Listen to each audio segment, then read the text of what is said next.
Hello friends, welcome back to my channel delicious recipes by Ankita. आज मैं आपके साथ शेयर करने वाली हूँ गेहूं के आटे से बनी हुई बहुत ही स्वादिष्ट और बहुत ही खस्ता आलू की कचौड़ी की रेसिपी। अगर आपने मेरे चैनल को अभी तक सब्सक्राइब नहीं किया है तो आप सब्सक्राइब कर लीजिए ताकि सभी रेसिपीज की एकदम परफेक्ट और इजी वीडियोस आप मेरे चैनल पर देख सकें। तो चलिए गेहूं के आटे से बनी हुई खस्ता आलू की कचौरी की रेसिपी बनाना शुरू करते हैं। कचौरी बनाने के लिए सबसे पहले हम आलू का मसाला बनाएंगे। इसके लिए सबसे पहले हम आलूओं को मैश कर लेंगे। तो ये मैंने 300 ग्राम आलू लिए हैं जिन्हें मैंने उबालकर छील लिया है।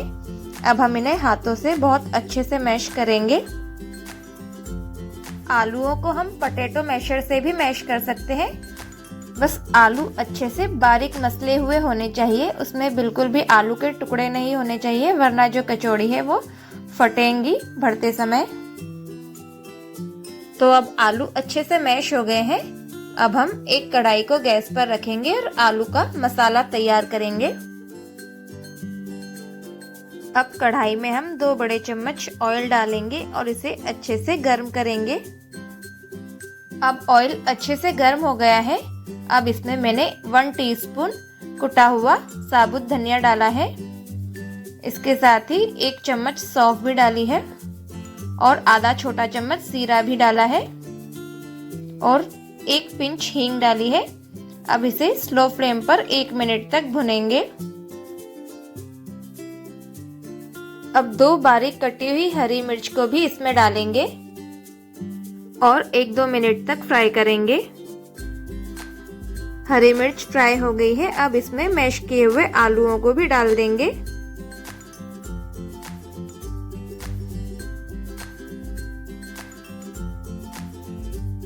अब आलूओं को हम 2 मिनट तक भून लेंगे।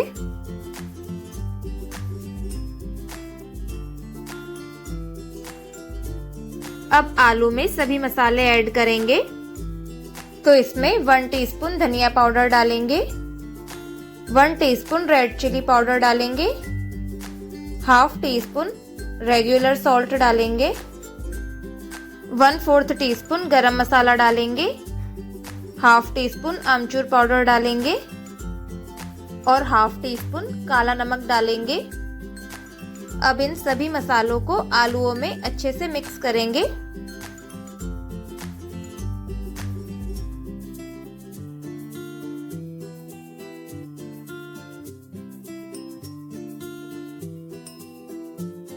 अब आलू के मसाले में बारीक कटा हुआ धनिया डालेंगे और धनिये को आलू में अच्छे से मिक्स करेंगे।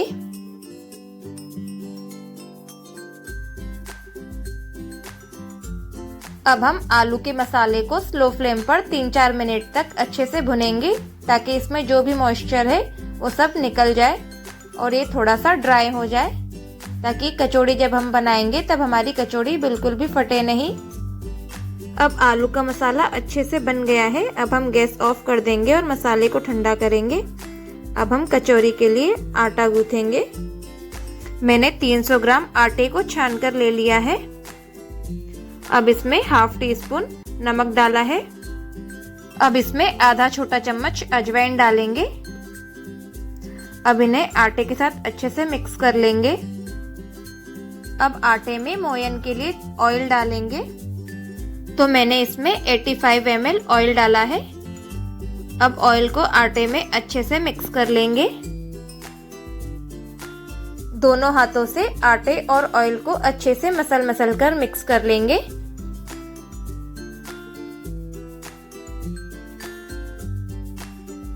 तो देखिए अब आटे की अच्छे से मुट्ठी बन रही है, मतलब हमने जो इसमें ऑयल डाला है वो एकदम परफेक्ट है, क्योंकि इसमें ऑयल ना तो कम होना चाहिए और ना ही ज्यादा होना चाहिए।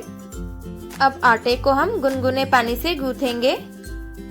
आटे में हम थोड़ा थोड़ा करके पानी डालेंगे और इसका एक सॉफ्ट आटा लगाएंगे। कचौरी के लिए हमेशा ढीला आटा ही लगाया जाता है ताकि जब कचौरी में हम मसाला भरे तो कचौरी बिल्कुल भी फटे नहीं। और जब हम समोसे के लिए आटा लगाते हैं तो वो हम टाइट आटा लगाते हैं।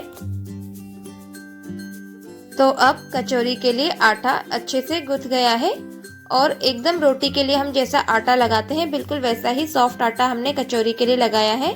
अब हम इसे 4-5 मिनट तक अच्छे से मसल लेंगे।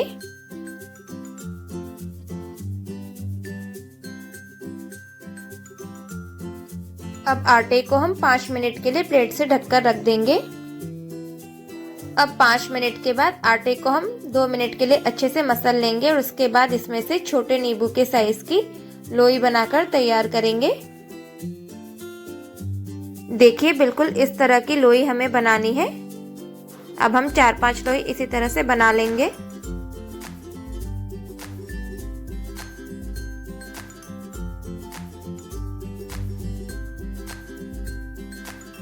अब हम कचौरियों में मसाला भरेंगे। तो सबसे पहले एक लोई लेंगे और इसे हाथों से थोड़ा सा दबाएंगे और फिर दोनों हाथों से कटोरी वाला शेप देंगे। देखिए बिल्कुल इस तरह से। अब इसमें 1 से 1.5 चम्मच आलू की स्टफिंग भरेंगे। कचौरी भरते समय हमें इस बात का ध्यान रखना है कि मसाला जो है वो बिल्कुल भी गर्म ना हो। हमें इसमें आलू का एकदम ठंडा मसाला ही भरना है। अब हम मसाले को भरकर इसे अंदर की तरफ दबाएंगे और दोनों हाथों से लोई की किनारियों को चिपकाएंगे। इस तरह से हमें कचौरी बहुत अच्छे से पैक करनी है ताकि फ्राई करते समय कचौरी बिल्कुल भी फटे नहीं। अब हम कचौरियों को दोनों हाथों से दबाकर एकदम पतला पतला बेल लेंगे। इसके लिए हमें चकले बेलन की जरूरत नहीं है। देखिए बिल्कुल इस तरह से गोल कचौरी हमें बनाकर तैयार करनी है। अब हम दूसरी कचौरी भी इसी तरह से भर लेंगे। तो लोई से हमें कटोरी का एकदम प्रॉपर शेप बनाना है। अब इसमें फिर से 1 से 1.5 चम्मच आलू के मसाले को भरेंगे।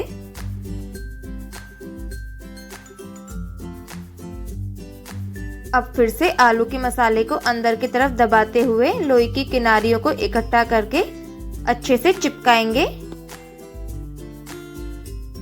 देखिए बिल्कुल इसी तरह से हमें सारी आलू की कचौरियां भरनी है।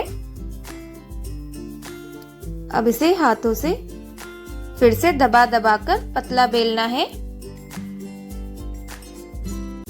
अब हम सारी कचौरियों को इसी तरह से भरकर तैयार कर लेंगे।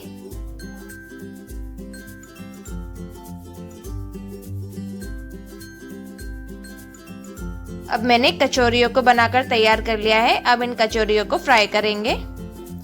तो इसके लिए मैंने कढ़ाई में ऑयल डाला है। अब इस ऑयल को हम अच्छे से गर्म करेंगे। अब ऑयल अच्छे से गर्म हो गया है। अब हम कचौरियों को स्लो फ्लेम पर फ्राई करेंगे। अब हम कचौरियों को बहुत हल्के हाथ से पलटेंगे क्योंकि कचौरियाँ इस समय बहुत सॉफ्ट है तो कचौरियाँ फट सकती हैं। कचौरियाँ हमें एकदम स्लो फ्लेम पर ही फ्राई करनी है क्योंकि अगर ऑयल का टेम्परेचर हाई हुआ तो फिर कचौरी जो है वो सॉफ्ट हो जाएंगी, क्रिस्पी नहीं बनेंगी। इसलिए स्लो फ्लेम पर ही कचौरी हम फ्राई करेंगे। अब नीचे की साइड से कचौरियाँ हल्की सी सिक गई हैं तो हम हल्के हाथों से कचौरियों को पलट देंगे। अगर आपको आलू की कचौरी बनाने का ये तरीका पसंद आया हो तो आप वीडियो को लाइक कीजिए और नोटिफिकेशन बेल दबाकर चैनल को भी सब्सक्राइब कर दीजिए ताकि आपको मेरी सारी वीडियोस की नोटिफिकेशन मिल सके। अब कचौरियों को दूसरी साइड से भी पलट देंगे। देखिए हमारी आलू की कचौरी कितने अच्छे से फूली फूली बनी है और इनमें से एक भी कचौरी फटी नहीं है।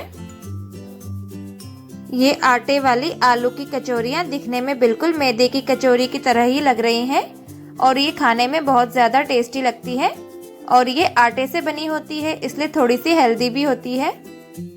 इसलिए आप भी एक बार इस तरह से आटे वाली आलू की कचौरी ज़रूर बनाकर देखिए। यकीन मानिए ये सभी को बहुत ज़्यादा पसंद आएगी क्योंकि ये बहुत ही स्वादिष्ट बनती है। अब ये कचौरी फ्राई हो गई है तो हम इन्हें एक प्लेट में निकाल लेंगे। अब हम बाकी की सारी कचौरियाँ भी इसी तरह से फ्राई कर लेंगे।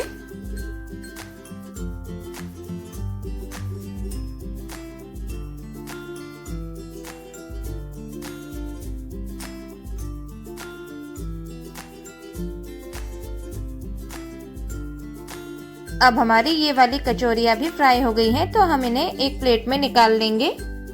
तो अब हमारी बहुत ही खस्ता और बहुत ही स्वादिष्ट गेहूं के आटे की आलू वाली कचौरियाँ बनकर रेडी है। आप भी एक बार इस तरह से कचौरी जरूर बनाकर देखिए, ये सभी को बहुत पसंद आएगी। कचौरी में यूज होने वाले सभी इंग्रेडिएंट्स और उनके मेजरमेंट मैंने डिस्क्रिप्शन बॉक्स में मेंशन कर दिए हैं, तो आप वहां से चेक कर सकते हैं।